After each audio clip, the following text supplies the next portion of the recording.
Hola, bienvenidos a este BKS, el tercero de 6 videos orientados a transmitirles demostraciones del uso de algoritmos de modelamiento predictivo, Machine Learning y Big Data, eh, aplicados principalmente a una de las preguntas que gobierna actualmente el marketing digital y es cómo generar mayores niveles de engagement en el consumidor cuando interactúa con nuestros contenidos y activos digitales como páginas web y aplicaciones. Sabemos que una de las premisas y una de las prerrogativas del marketing digital es que el contenido es rey, pero el contenido realmente hoy día no es un acto pasivo, activo, en donde se le propone al usuario una serie de temáticas, conceptos, videos, etcétera. Hoy día la publicidad en general no se trata de hablarle a la gente, sino de hablar con la gente. Por lo tanto, el contenido no es algo que un publicista diseñe, sino una interacción que se construye con el consumidor día a día. Cada activo digital tiene la capacidad de transformar al consumidor y viceversa. El consumidor hoy día también puede transformar cada activo digital. Y es por eso que se hace necesario utilizar técnicas de modelamiento predictivo, machine learning, data mining, etcétera, para poder encontrar patrones ocultos en los datos que anuncian patrones de futuro. En, nues- eh, en nuestro primer video se hizo un análisis básicamente de una empresa particular que se llama Publicaciones XX, un periódico de distribución nacional gratuito que contiene diferentes secciones, pero que también tiene un portal web a través del cual se genera más del 60% de sus transacciones. De hecho, el portal web tiene mayor masividad que el portal físico, o que el periódico físico, perdón.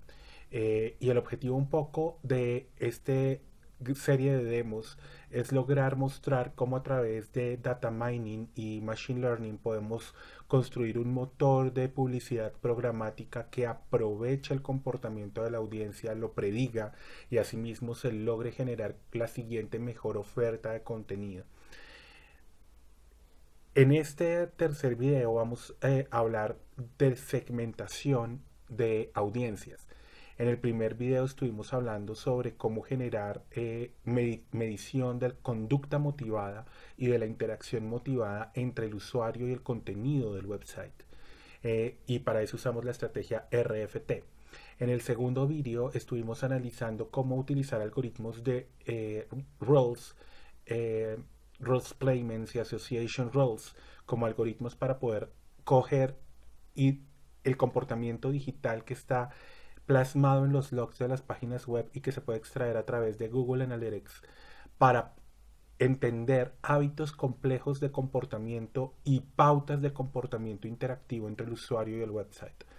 Hoy vamos a coger esos hábitos que aprendimos a extraer en la sesión 2 y los vamos a convertir en segmentos de personas, segmentos de audiencias que interactúan con nuestro contenido para lograr entender cuál es el punto clave y el punto crítico, el pain point, el ángulo sobre el cual debemos hacer una siguiente mejor oferta de contenido, lo cual nos va a permitir entonces encontrar cuáles son los sitios en nuestro website con mayor afluencia, cuál es el tráfico con mayor impacto motivacional para la audiencia, entender también en cuáles son los territorios dentro de nuestro website que podemos promocionar a anunciantes para que pauten ahí su comunicación.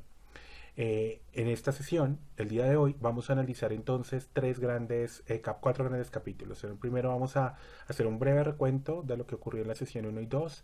Vamos en el segundo capítulo a aprender la diferencia entre aprendizaje supervisado y aprendizaje no supervisado, haciendo particular énfasis en el aprendizaje no supervisado, en donde entran las técnicas de clustering.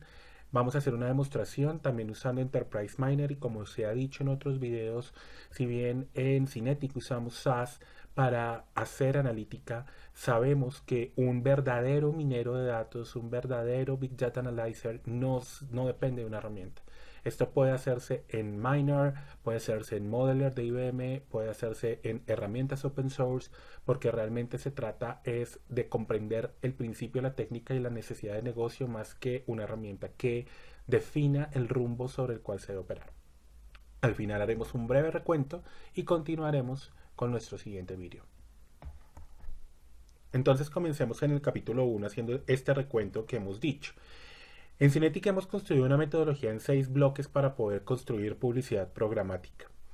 En el primer módulo usamos la técnica de RFT para encontrar los motivadores, medir conducta motivada y la intensidad y magnitud de la motivación que cada una de las personas que visitan nuestro website tienen a la hora de interactuar con nuestro contenido.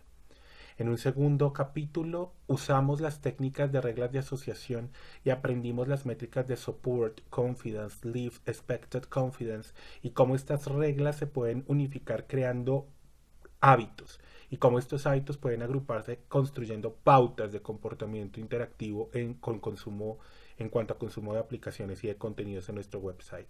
Dijimos que los hábitos eran importantes porque el ser humano tiende a ser ritualístico y y la mayoría de las cosas regulares que hacemos en la vida son predecibles porque son adaptativas, y este tipo de cosas permite que nosotros podamos encontrar los hábitos más relevantes para aprovechar la predictibilidad de este comportamiento y usarlo dentro de nuestra estrategia de marketing digital.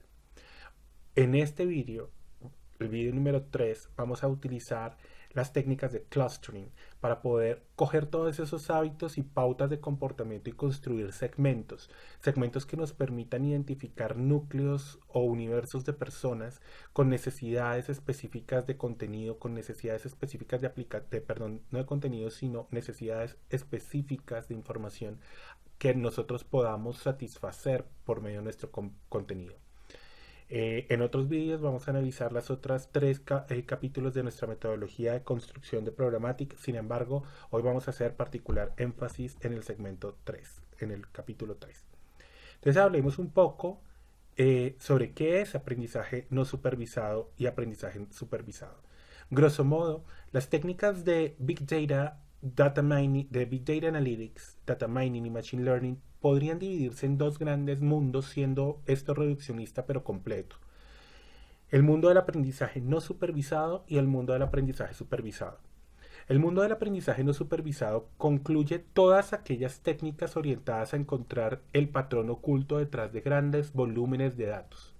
El objetivo aquí es agrupar las variables y agrupar personas y agrupar variables y agrupar datos de acuerdo a la correlación que existen entre estos datos.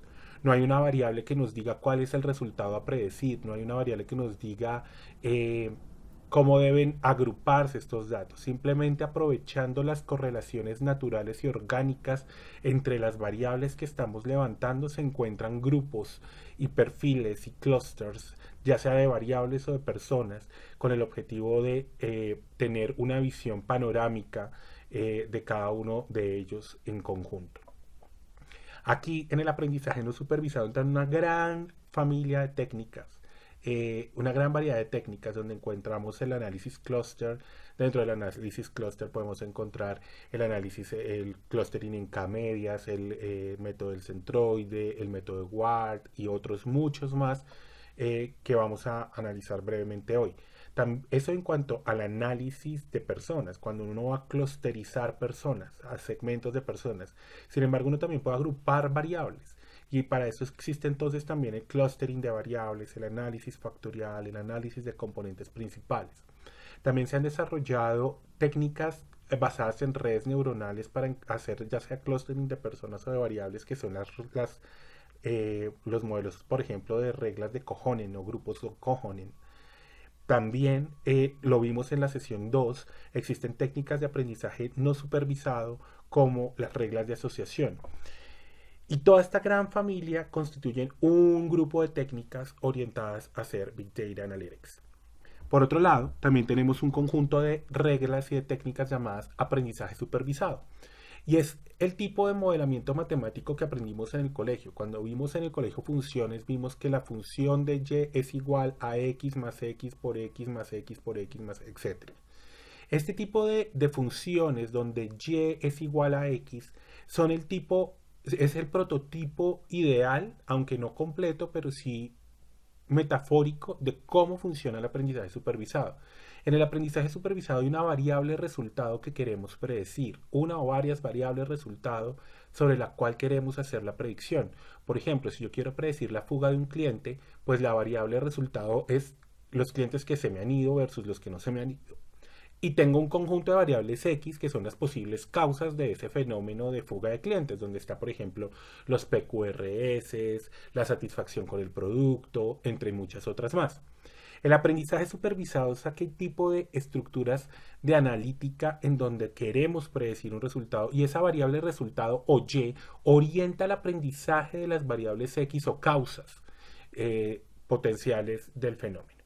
Aquí entran también muchas técnicas, dentro de las cuales vale la pena citar los árboles de decisión que tiene también que es una familia de técnicas que tienen muchos algoritmos, como el CHAIT, que es detector automático de interacciones por chi cuadrado, en los árboles C5.0, los árboles CRT, entre muchos otros. También entran las redes neuronales, que son una metáfora matemática de cómo funciona la interacción entre las células del cerebro o neuronas para poder simular procesos de aprendizaje a partir de datos. También entran los modelos de regresión con sus diferentes algoritmos, como los mínimos cuadrados angulares, mínimos cuadrados parciales, mínimos cuadrados ordinarios, la regresión logística, entre muchos otros. Y también entran muchas técnicas como las denominadas Machine Learning o técnicas basadas en inteligencia artificial como el Support Vector Machines, Random Forest, Gradient Busting, entre otro gran número, digamos, de familias de técnicas. Esta descripción es muy somera y bastante simplista y reduccionista, sin embargo, logra el objetivo en esta sesión y es lograr entender la diferencia entre aprendizaje no supervisado y aprendizaje supervisado. Para este video vamos a seguir hablando de aprendizaje no supervisado y particularmente nos concentraremos en las técnicas de clustering. Las técnicas de clustering son técnicas de aprendizaje no supervisado, como ya lo he dicho, que busca encontrar agrupaciones entre los usuarios de nuestro sitio web a partir de sus motivaciones y hábitos. Recordemos que las motivaciones las extrajimos a través de la técnica de RFT y eso fue objetivo del primer vídeo. En el segundo vídeo utilizamos algoritmos de reglas asociativas para armar hábitos y entender cómo se configuran hábitos de consulta de contenidos dentro de nuestro sitio web a partir de los logs de las páginas web y a partir de Google Analytics. Eso es lo que busca el clustering, armar grupos de personas.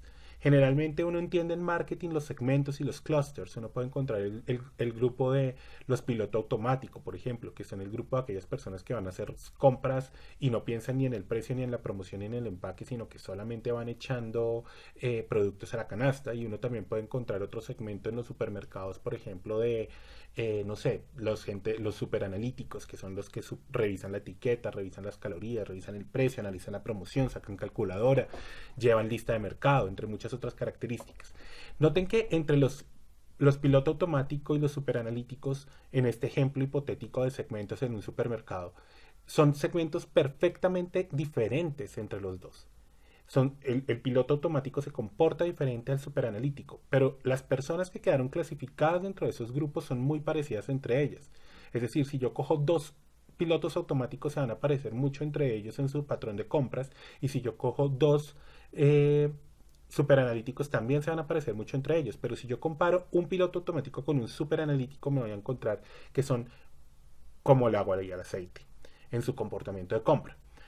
Eso es lo que buscamos cuando aplicamos una técnica de clustering, lograr encontrar grupos de personas, grupos de audiencias web, en donde sean muy diferentes entre sí los grupos, pero que al interior de los grupos las personas que quedan ahí clasificadas sean muy parecidas entre sí. ¿Por qué es importante hacer eso? Porque hoy día cada persona sí es muy diferente, pero no somos tan diferentes como quisiéramos pensar que somos.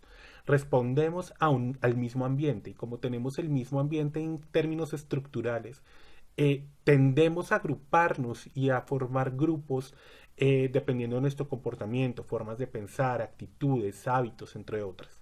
Entonces, desde el marketing es muy complicado armar una estrategia para cada persona diferente.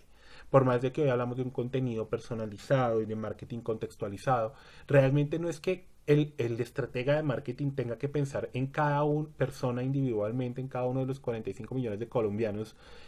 Realmente eso no va a pasar porque sería muy costoso, sería muy difícil, sería muy demorado, sería poco eficiente. Pero sí es posible que hagamos hacer una muy buena estrategia de segmentación en donde esos 45 millones de colombianos se agrupen en eh, territorios o segmentos muy similares entre sí para poder plantear una estrategia específica dentro de cada segmento. Entonces, primero es un tema de costo-eficiencia, pero también es un tema de estrategia. Y hay una pregunta que siempre hacen o me hacen cuando hago consultoría en temas de analítica y Big Data. En Big Data Analytics y es si los segmentos cambian en el tiempo o no. Y la respuesta es que sí. Los segmentos cambian porque el ambiente cambia y los segmentos generalmente se basan en temas comportamentales, actitudinales o de hábitos. Y los hábitos y los comportamientos, como lo vimos en la sesión 1, dependen de la interacción con el ambiente. Y si el ambiente está en continuo cambio, pues el comportamiento va a estar en continuo cambio y por lo tanto los segmentos son susceptibles a cambiar. En ese orden de ideas, temas como la entrada de un nuevo competidor, la salida de un competidor del mercado, las innovaciones incrementales, las innovaciones radicales, los cambios en política pública, los cambios en tarifas impositivas o en tarifas tributarias, tienden a generar inevitablemente cambios en el comportamiento porque son cambios estructurales en el ambiente. Entonces, cada vez que hay un cambio relevante en el ambiente debe haber un cambio en los segmentos. También es importante tener en cuenta que la demanda, es decir, las ofertas que hay en el mercado son también ambiente. Y esas ofertas están continuamente cambiando. Todos los días hay una nueva promoción, hay un nuevo producto, hay un nuevo servicio, hay un nuevo competidor, hay una nueva alternativa, hay un nuevo sustituto. Y en ese orden de ideas, pues nos van a estar cambiando los segmentos. Habiendo hecho este recorderis, es importante tener en cuenta que en general una técnica de segmentación tiene varias partes y varias etapas. Por más que los software prometan que con 2 o 3 clics se logra tener una buena técnica de segmentación, los expertos en data analytics, los estadísticos, los ingenieros, inclusive nosotros desde la psicología sabemos que los procesos para construir analíticamente segmentos son demorados y complejos. Realmente cuando uno utiliza las opciones que vienen programadas en los software de click, de point and click, no logramos tener segmentos tan contundentes como cuando se hace paso a paso la metodología. Entonces aquí les traemos la metodología que usamos en Cinetic para tratar de utilizar diferentes algoritmos y converger en una técnica de segmentación específica. Aquí lo que tenemos entonces en un primer momento, voy a mostrarles con enlace, en un primer momento es que tenemos nuestros datos. Lo primero que tenemos que hacer es seleccionar las variables más representativas de estos datos. Ocurre que hay un tema en estadística y es el tema de la parsimonia. Necesitamos lograr los mejores modelos con la menor cantidad de recursos en términos de información posibles. Y eso es contradictorio con el tema del Big Data, porque hoy con Big Data hablamos de que hay datos por todos lados que crecen a volúmenes constantes, velocidades exponenciales, variedades crecientes y que requieren verificabilidad. Pero cuando uno mete muchas variables al modelo, la matemática también se confunde. Y lo que estamos haciendo es sobreexpresando cosas o sobreestimando el valor de las cosas. Por lo tanto, es importante seleccionar aquellas variables que terminan siendo realmente importantes. Para ello hay algoritmos como el ProgBar-Clause de SAS que nos ayuda a seleccionar dentro de un mundo de variables aquellas que son las más representativas y ese es el primer paso. El segundo paso es definir la forma de los segmentos, porque la forma de los segmentos, la forma y el número. Cuando ya tengo las variables clave, tengo que unirlas en vectores. La suma de variables se pueden llamar vectores. Y estos vectores puedo crear cuantos vectores sean necesarios o viables desde la información y estos vectores también van a tener una forma. Entonces, por ejemplo, en esta figura tengo que los datos se me pueden agrupar perfectamente en 3 grandes grupos. Entonces yo aquí podría decir que tengo 3 grupos y que la forma tiende a ser esférica, lo cual es deseable para poder tener una buena solución de clustering. Para poder definir el número y tamaño de los segmentos y la forma de los segmentos hay 2 rutas. Puedo utilizar el análisis de componentes principales o puedo utilizar el análisis de escalamiento multidimensional. Cualquiera de las dos me va a permitir concluir si en efecto los datos, si en efecto cuántos segmentos necesito para poder describir bien mis datos y también cuál es la forma de estos segmentos. Es deseable que los segmentos, independiente del número, en este caso tengo 3, pero es deseable que los segmentos tengan forma circular o esférica, porque uno de los principios geométricos de las técnicas de clustering a la hora de medir las distancias es encontrar el centro del segmento o el centro del clúster. Y no todas las figuras tienen centro. Las figuras que tienen centro son aquellas que tienen forma esférica o forma elíptica, y no un triángulo no tiene centro o un cuadrado no tiene centro. Realmente tienen otro término geométrico, se usa para describir el punto medio de estas figuras geométricas. Pero si vamos a utilizar la geometría, yo necesito que la forma sea esférica para poder encontrar el centro del segmento, y así ese centro tenga la fuerza de gravedad sobre los datos para poder atraerlos y así configurar el clúster. Cuando los datos no tienen forma esférica, nos enfrentamos en un problema geométrico que debemos solucionar, y es transformarlos hasta lograr la esfericidad. Esa esfericidad se logra con algoritmos como el PROC-ACE-CLUS de SAS, u otros en otros sistemas homólogos, pero el objetivo es que cuando con el PROC, el escalamiento multidimensional que se logra con el PROC MDS de SAS, o con el análisis de componentes principales que se logra con el PROC PRINCOM o con el PROC PRINQUAL, también de SAS, no se logra esfericidad. Necesito transformar los datos hasta tener esfericidad para poder encontrar el centro ideal y así poder hacer una solución de clúster. Dependiendo de una serie de análisis de supuestos, yo puedo optar, cuando ya tengo los datos esféricos, por una ruta de clusterización, es decir, ya la configuración de la solución de clustering, que puede ser paramétrica o no paramétrica. Los clústeres paramétricos tienen muchos algoritmos. El más notorio de ellos es el algoritmo de K-medias, que se basa justamente en entender básicamente un centroide y entender cómo los datos se acercan a ese centroide o media. Pero también podemos encontrar clústeres no paramétricos como el clúster jerárquico, que se basa en esta visión que tenemos acá del dendrograma, en donde a partir de la distancia entre los casos, en este caso nuestros usuarios web y sus hábitos de consumo de contenidos, se logran construir segmentos. Y este gráfico de dendrograma pues es muy similar al que vimos en el capítulo 2 de nuestros vídeos acerca de clustering de variables.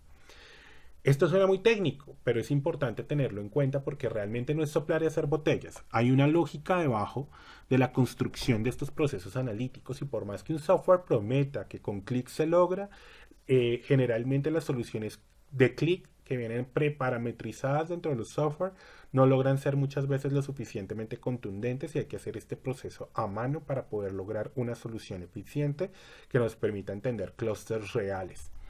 Entendido esto, que es más una dinámica de algoritmos, pasemos entonces a la demostración en Enterprise Miner. Pero no sin antes recordar los paso a paso de lo que hemos hecho en las otras sesiones. Entonces, aquí lo que hemos hecho en diferentes sesiones es que partimos de las reglas de asociación.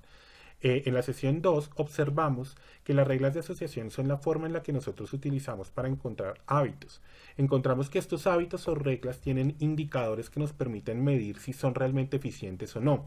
El primer indicador es el lift, que nos ayuda a entender si en el futuro vamos a tener la presencia de ese hábito o no. Pero también tenemos el support y la confidence, que son indicadores probabilísticos de qué tan viable es que esa regla aparezca o no. Vimos que los hábitos, cuando se hacen reglas de asociación, tienen la forma de una regla, en donde la forma si entonces, si A, entonces B. Entonces aquí tenemos, por ejemplo, una regla de asociación que vimos, estamos jerarquizando de mayor a menor lift, y estamos viendo esta regla. Hay con un soporte del 2,6% y una confianza del 64%. Encontramos que hay un conjunto importante de personas que, cuando entran a nuestro sitio web, lo primero que hace es ver videos de estilo de vida, y después de haber visto esos videos de estilo de vida, van a la galería de nuestras noticias de opinión a consumir contenido ahí. Entonces, esta regla o este hábito de consumo resulta ser dominante porque tiene un lift de 1.7, es decir, es muy probable que se presente, tiene 7 veces más probabilidades de presentarse en el futuro en comparación con cualquier otro de los hábitos que se detectaron. El análisis de reglas de asociación nos permitió encontrar un total de 12.142 hábitos. Sin embargo, no todos estos hábitos tienen indicadores de support confidence lift suficientes como para poder ser llamados a la estrategia. Sin embargo, todos estos indicadores se deben tener en cuenta. Es decir, tenemos 12.142 reglas o hábitos que detectamos. Lo importante es que estos hábitos pueden ser muy parecidos entre sí. Por ejemplo, miremos este hábito acá. Miremos este hábito, por ejemplo, aquí. Vamos a amplificar esto para poderlo ver con detalle. Por ejemplo, yo aquí tengo estos dos hábitos. Entrar a la galería, el hábito 4108 y el hábito 4718. Entonces, en este hábito encontramos con un buen soporte, confianza, pero no muy buen lift, que hay un conjunto de personas que primero entra a la página web buscando absurdos, la galería de absurdos, que son como memes y chistes, y después de eso, y sigue ahí, básicamente sigue en la galería de absurdos. Y después, y también hay otro hábito en donde la gente entra por la galería de absurdos, que son chistes, y después va a infografías de chistes. Estos dos hábitos son muy parecidos entre sí, entonces es probable que dentro de estos 12.142 hábitos encontremos grupos de hábitos que sean muy similares entre sí. Como resultado de este análisis de reglas de asociación, que es un algoritmo de minería de datos, entendemos o construimos una tabla. Esta tabla tiene la forma que vamos a ver a continuación, en donde tenemos básicamente el ID del visitante en nuestro sitio web y tenemos las diferentes reglas en donde 1 es si la persona tiene y exhibe ese hábito y 0 si la persona no exhibe ese hábito. Entonces tengo básicamente en variables binarias estos 12.000 hábitos, un poco más, que se detectaron a través de los procesos de minería de datos y que es lo que tenemos en este demo de aquí. Lo que sigue entonces es, y lo que fue también objetivo de nuestro segundo vídeo, fue tratar de entender cuáles son, en esencia, los grupos de estos hábitos. Cuando yo tengo comportamientos individuales que se unen entre sí, tengo un hábito, pero cuando tengo hábitos que se unen entre sí, tengo pautas de comportamiento. Y estas pautas de comportamiento son nuestra unidad analítica dentro del marketing digital y el desarrollo y diseño de contenidos y aplicaciones con visión programática. Para eso vamos a traer y usamos dentro de nuestra fase de exploración de la metodología SEMA, un nodo que se llama Variable Clustering o Clustering de variables. Y conectamos el resultado del algoritmo de reglas de asociación con clustering de variables. Este proceso básicamente lo que nos va a ayudar es a hacer un clustering de variables y encontramos una serie de pautas de comportamiento relevantes dentro de este análisis. Encontramos entonces que todos esos un poco más de 12.000 hábitos se nos agruparon en 7 grandes familias de hábitos y también empezamos a analizar un poco cómo se digamos, trabajaba con cada una de estas familias. Entonces aquí tuvimos, por ejemplo, estas familias de hábitos. Voy a poder ampliar un poco esto. Por ejemplo, encontramos que la regla, aquí encontramos este gran grupo de hábitos en donde está el hábito central, es casi que la regla 114 y a partir de la regla o el hábito 114 se despliegan todos estos hábitos que son muy parecidos entre sí. Y estos hábitos que están acá son muy diferentes de estos hábitos que están acá donde está la regla 118, la 508, la 177, etcétera. También son muy diferentes a estos de acá. Dijimos en la sesión 2 que estos hábitos construyen básicamente nuestra herramienta para poder hacer engagement, porque si tenemos usuarios que orgánicamente exhiben este proceso de consumo de contenido, nosotros podemos optimizar nuestro sitio web para que el usuario encuentre rápidamente este contenido y podemos generar contenido con características semióticas similares al contenido que está aquí expreso para poder generar mayor nivel de atracción y adopción sobre nuestro contenido. También dijimos que el trayecto, mientras la persona pasa de este hábito a este hábito dentro de nuestro website, es decir, lo que está escrito en esta línea, este espacio lo podemos optimizar básicamente porque en ese espacio trayectos que se traducen clics dentro de los logs de las páginas web, podemos vender espacios para anunciantes que quieran comunicarse con nuestra audiencia y en ese orden de ideas también se vuelven una herramienta para negociación de medios. Sin embargo, esto fue objetivo de nuestra segunda sesión. ¿Qué pasa como resultado de esto? Como resultado de esto vamos a tener básicamente un conjunto de hábitos o variables que terminan siendo los más representativos. Vamos a ver un poco que aquí me deja seleccionadas las reglas más importantes. No todas, sino las reglas más importantes dentro de todo el proceso. Hasta aquí llegamos en la sesión número 2. Ahora vamos a ver qué es lo que vamos a ver hoy.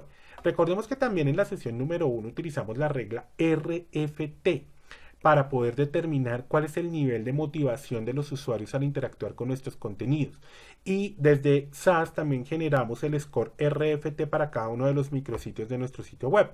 Y dijimos que, por ejemplo, el usuario número 1 tenía presencia de 5, frecuencia de 5 y inversión de tiempo de 2 en los contenidos de deportes, que es esta RFM1, y que para el contenido, y ese mismo usuario tenía otro score de 4 de recencia, 5 de frecuencia y 1 de tiempo invertido en el tema de política. Y habíamos dicho entonces que este usuario tenía mayor motivación, por ejemplo, para estos temas de acá, que son los temas, digamos, de... los temas particulares de moda, salud y belleza.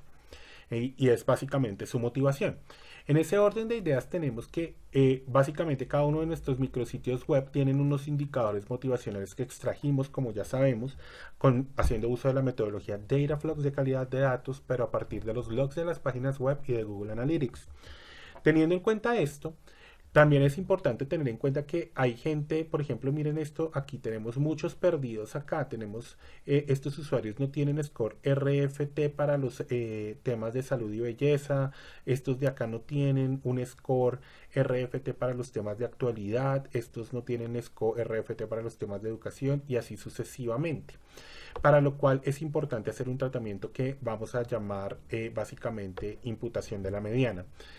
Lo que vamos a hacer entonces es unir los hábitos que encontramos a través de clustering de las reglas de asociación más el RFT lo vamos a unir en una nueva variable. Y aquí es donde empieza y tendremos entonces un grupo o un dataset o un analytic base table que contiene dos fuentes de información. Por un lado, estos datos contienen la información identificadora del usuario, su ID de identificación, tiene todas las reglas o hábitos que encontramos individuales, que recordemos que son más de 12.000 hábitos, pero que encontramos en la web, pero también tiene un conjunto de hábitos que son, los vamos a llamar clusterings, o los clústeres que son las agrupaciones de hábitos que son estos que están acá. Estas agrupaciones de hábitos vamos a hacer un análisis particular para entender qué es lo que está ocurriendo. Adicional a los hábitos también tenemos el análisis motivacional RFT que hicimos en la sesión 1 y aquí básicamente hemos unido en una única tabla todo. Vamos a hacer un paréntesis para analizar los segmentos que tenemos dentro del tema de actitudes y el tema de hábitos. Habíamos dicho que los hábitos son las uniones de comportamientos y que los hábitos también generan en sí mismo un conjunto importante de uniones y esas uniones encontramos aquí 7 familias de hábitos. Pero hay que entender con detenimiento cómo están compuestas esas familias de hábitos. Para entender un poco esto, vamos a usar la tabla de selección de variables y entender un poco qué es lo que está ocurriendo. ¿Qué es lo que hace el algoritmo? Coge los hábitos que son muy parecidos entre sí, que son básicamente estas reglas para conformar el clúster o familia de hábitos número 1, el CG1 Cluster 1, y los vamos a organizar de acuerdo al R cuadrado con el mismo clúster. El R cuadrado, recordemos en estadística, es una medida lineal de asociación. Aquí lo que tenemos es que, por ejemplo, este clúster, Bogotá, educación, la gente que ingresa, aquí hay un primer hábito. La gente que ingresa por la galería de información de educación sigue a ver videos sobre temas chistosos y sobre absurdos. Aquí también entra un segundo hábito, y es que los que entran a ver videos de absurdos pasan a la galería de educación. También hay un hábito aquí, un tercer hábito. Los que entran a la galería de crónicas van a ver videos de absurdos y los que entran a ver videos de absurdos pasan a la galería de crónicas. Noten el común denominador, aquí estamos hablando que son hábitos muy parecidos entre sí. Lo que hace el algoritmo es primero encontrar los hábitos que son muy parecidos entre sí y organizarlos de mayor a menor R cuadrado.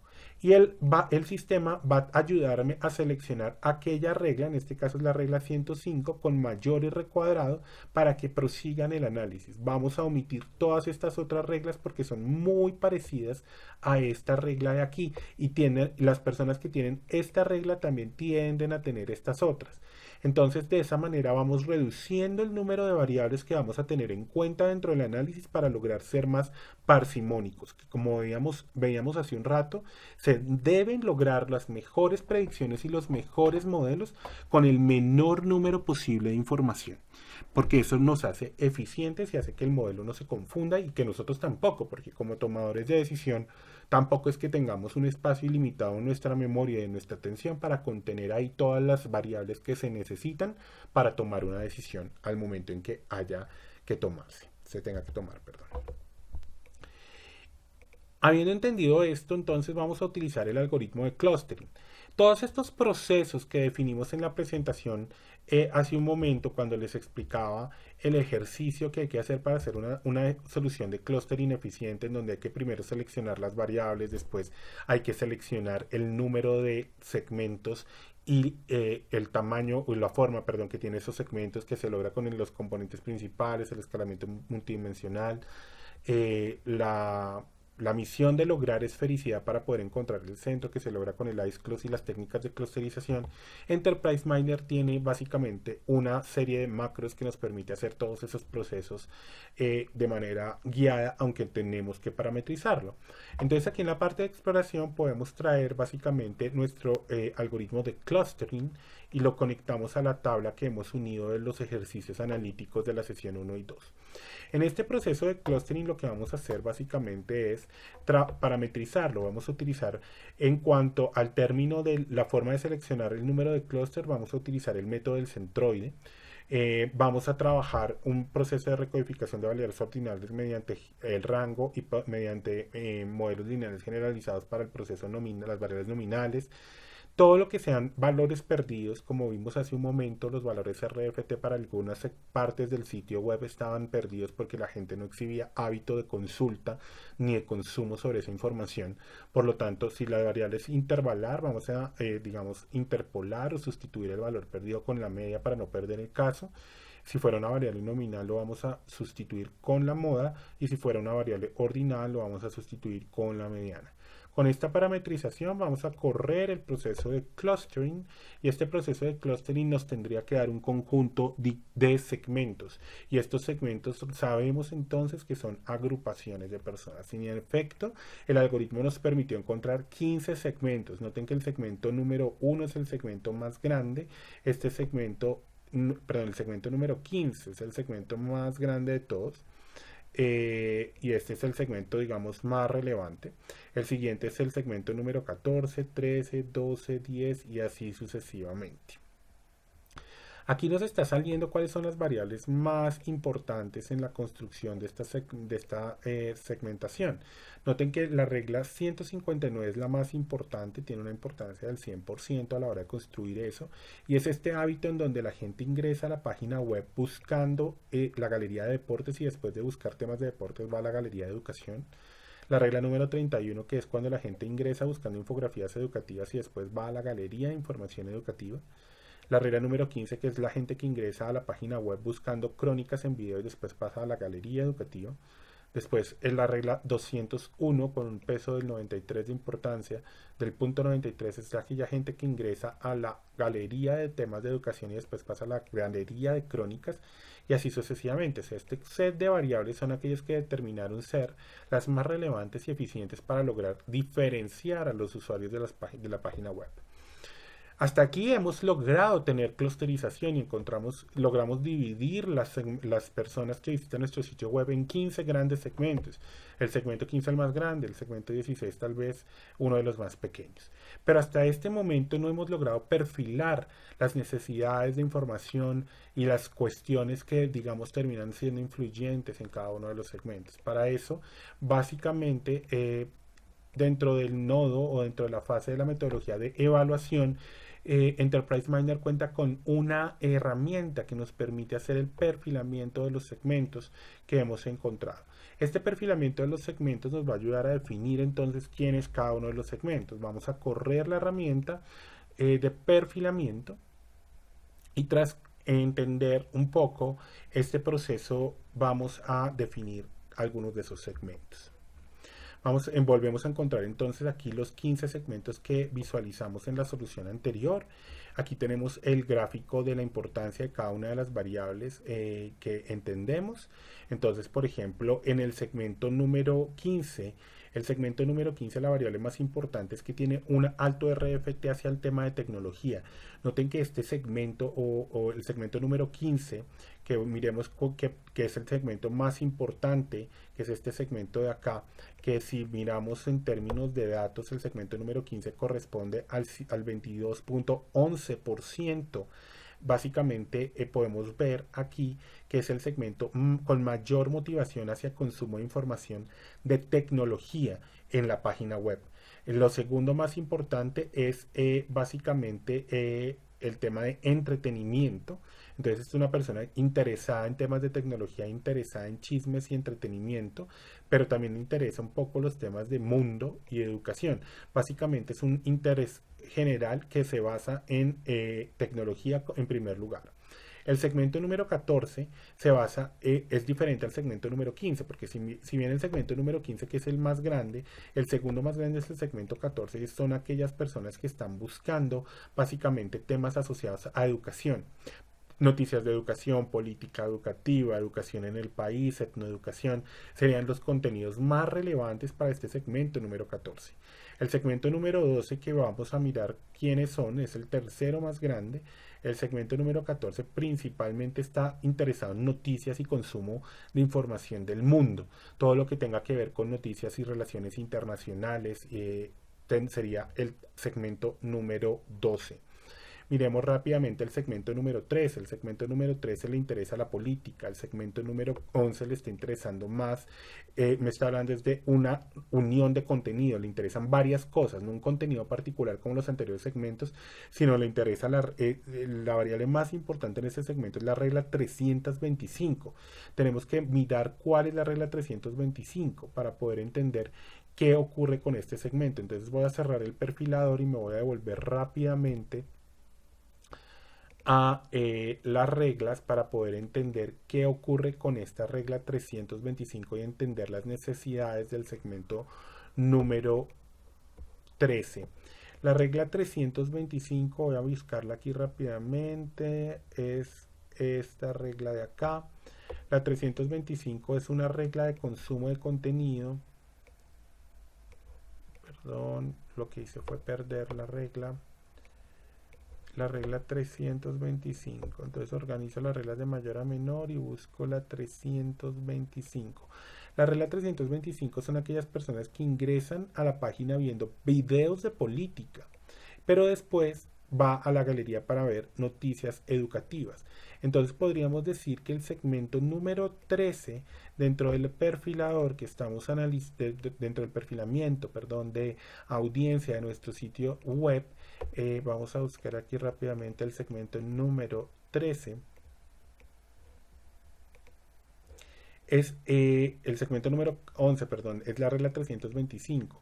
Y esta regla 325 define el segmento número 11. El segmento número 11 es este segmentico de acá, no es tan grande, pero es relevante y ese segmento particular se está definiendo en función del consumo de dos contenidos, política y educación. Es de esta forma que logramos entender diferentes segmentos y territorios sobre los cuales podemos hacer una siguiente mejor oferta de contenido y de esa forma mejorar el engagement con nuestro sitio web. Hasta aquí va nuestra ruta analítica, nuestro motor de decisión construido en SAS Enterprise Miner. Hagamos entonces un breve repaso de lo que vimos en la sesión de hoy. En la sesión número 1 estuvimos analizando la estrategia de RFT para poder medir conducta motivada y medir con un score para cada uno de los micrositios web el nivel de motivación que los usuarios tienen con nuestro contenido. RFT es el acrónimo de recencia, frecuencia y tiempo, en donde en el eje de las X tenemos quintiles de recencia, que es hace cuánto tiempo fue la última consulta de ese contenido o contenidos similares. En el eje de las Y tenemos la frecuencia, en donde tenemos básicamente cada cuánto la gente está haciendo consumo de este contenido, y el color de estos territorios se marca en función del tiempo que la gente invierte en leer y interactuar con este contenido. Rojo indicaría más tiempo de consumo del contenido y azul o morado menos tiempo. De esta forma este segmento que está acá es el segmento 555, quintil 5 de recencia, es decir, hace muy poco tiempo fue la última interacción, de pronto hace un minuto fue la última interacción. y quintil 5 de frecuencia. Muchas veces en el año esta persona interactúa con este contenido, y también 5 de tiempo, invierte mucho tiempo interactuando con este contenido. Este es el segmento 555 y vemos que en esta tabla ejemplo, a ver, por ejemplo, el usuario número 8 de nuestro sitio web tiene un score 555, 5 de resistencias, 5 de frecuencias, 5 de valor monetario para este contenido acá, que es deportes. Cuando, después de haber visto esto, analizamos en nuestra sesión 2 que también se pueden analizar los hábitos de consumo web, y eso se logra mediante reglas de asociación. Aprendimos que las reglas de asociación tienen indicadores como soporte, confianza, mejora, confianza esperada, y que estos métricas nos ayudan a ver si este es un hábito con alta probabilidad de ocurrencia en el futuro o no. Aquí tenemos un primer hábito ejemplo en donde la gente ingresa a nuestro sitio web, a la galería de noticias de tecnología. Después de haber consumido este contenido, pasa a consumir contenido de la galería de noticias de educación, y este hábito tiene un support de ese 98%, confianza del 99% y mejora de 1. Habíamos dicho también que la mejora debe ser superior a 1 para poder pensar que el hábito tenga reproducibilidad en el futuro.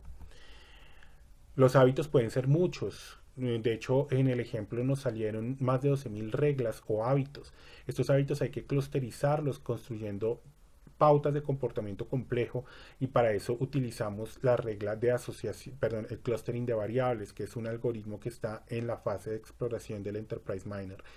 Este gráfico de constelaciones que estamos viendo acá nos ayuda a encontrar familias de hábitos que forman comportamientos complejos a la hora de interactuar y de consumir nuestro contenido web.